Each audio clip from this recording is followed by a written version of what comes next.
L'avion venait tout juste de décoller, et Clarisse, une femme noire élégante et confiante, venait de s'installer en première classe. Elle portait une tenue raffinée, un tailleur noir et des bijoux discrets, mais d'une élégance rare. La cabine exhalait le luxe, mais le regard de certains passagers, et surtout de l'hôtesse de l'air, Chloé, était lourd de jugement.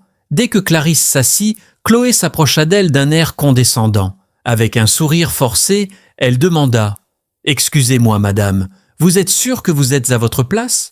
La première classe est réservée aux clients avec des billets spécifiques. Peut-être que vous vous êtes trompé de siège ?» Clarisse la regarda, un sourire léger au coin des lèvres. Elle tendit son billet sans dire un mot. Chloé le saisit et l'examina longuement, comme si elle cherchait une erreur. Elle revint finalement, visiblement déçue, et dit « Ah, très bien, mais si vous avez besoin d'aide, n'hésitez pas. La première classe peut être un peu intimidante pour certains. » Clarisse ne répondit que par un sourire poli, mais elle sentit que l'hôtesse n'en resterait pas là.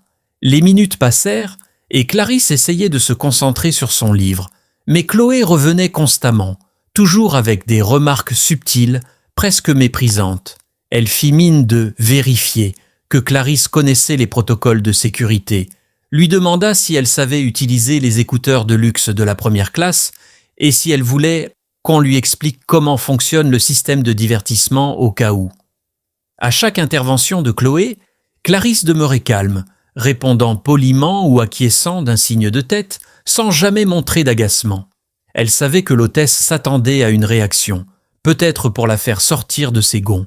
À un moment, l'hôtesse arriva avec les menus pour les passagers de première classe. Elle distribua les cartes avec un grand sourire à tout le monde. Mais quand elle s'adressa à Clarisse, elle dit d'un ton sec « Nous avons des plats un peu spéciaux en première classe, madame. Certains peuvent être différents. Êtes-vous sûre de vouloir un menu de première classe ou préférez-vous un plat plus simple ?» Clarisse la regarda dans les yeux et répondit avec une voix calme mais ferme « Je vais prendre le menu complet de première classe, merci. » Mais Chloé ne semblait pas prête à abandonner. Peu après le service du repas, elle fit une remarque devant plusieurs passagers. « Ah, certains ont de la chance de pouvoir se permettre ce luxe, n'est-ce pas ? Ce n'est pas donné à tout le monde. » Elle lança un regard appuyé vers Clarisse, puis gloussa doucement, comme pour inviter les autres passagers à partager son amusement. Certains passagers semblaient mal à l'aise, mais aucun n'osa intervenir. Chloé continuait de sourire comme si tout cela n'était qu'une plaisanterie innocente.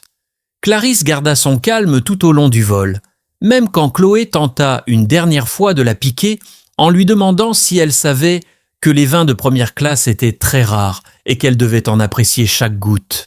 Mais le visage de Clarisse restait impassible, presque indifférent. Cependant, au moment où l'avion atterrit et que les passagers commencèrent à se lever pour récupérer leurs affaires, quelque chose d'inattendu se produisit.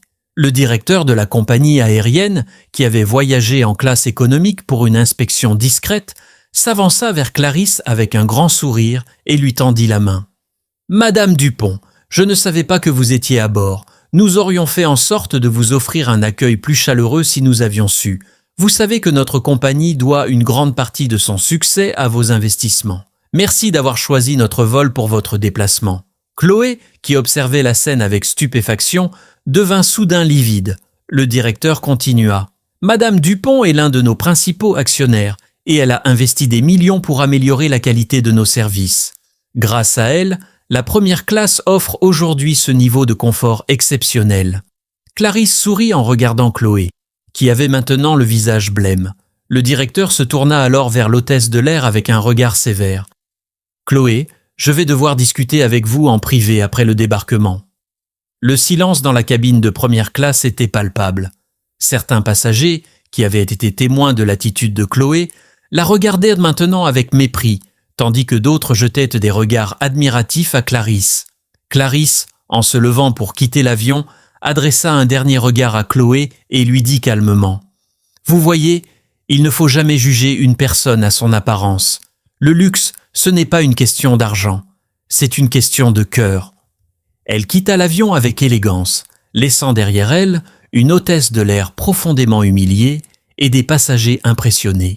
Clarisse descendit de l'avion, traversant l'aéroport avec l'élégance naturelle qui la caractérisait. Elle avançait, le regard droit, sous les murmures des passagers qui, comme elle, avaient été témoins de l'incident.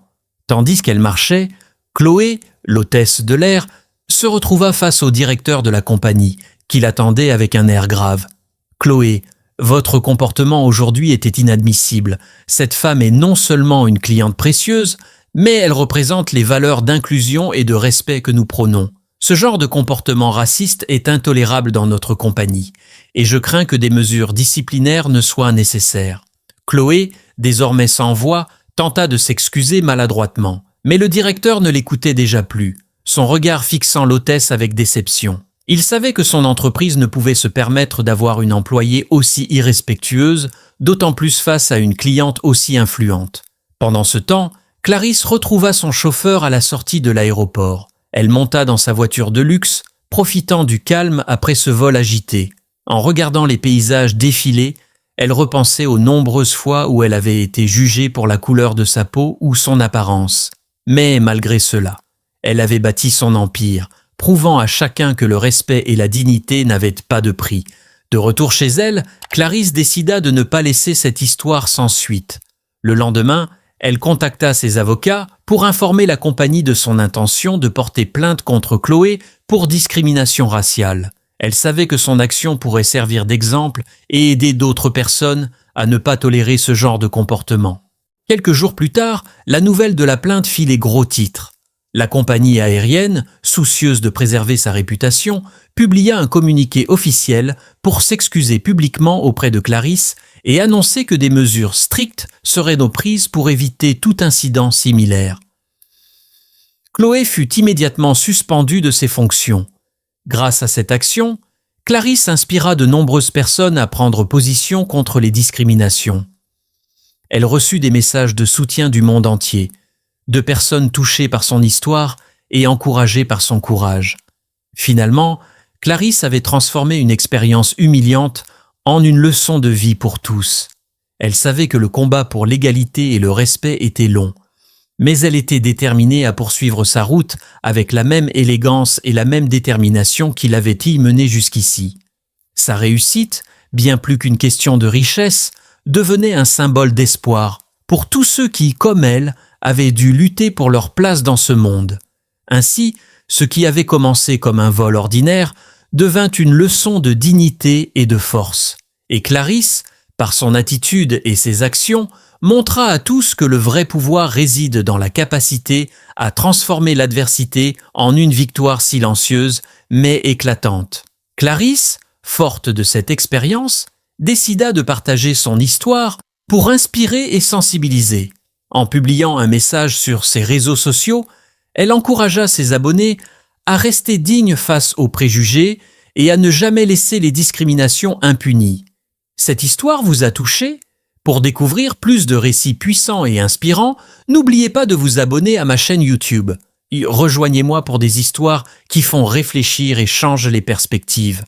Merci de votre soutien et à bientôt pour un prochain récit captivant.